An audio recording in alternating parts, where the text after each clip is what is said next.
We have new details about a homicide that happened at Aliante Casino last week. The suspect, 19-year-old Arian Wormsley, took police on a valley-wide pursuit that involved 3 carjackings following the deadly shooting inside of the casino.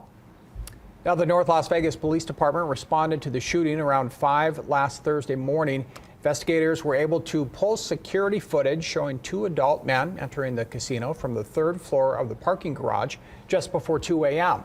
Around 4:30, the 2 men spoke to someone who would become the shooting victim. The arrest report says the suspect pulled a handgun from his waistline and attempted to pistol whip the victim, but missed. The victim tried to run from the suspect, but he was shot 7 times, according to the report.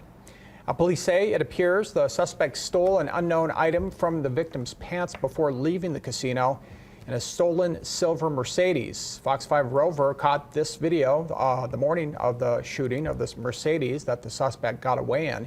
Police have said Wormsley ditched it near the I-15 in Spring Mountain.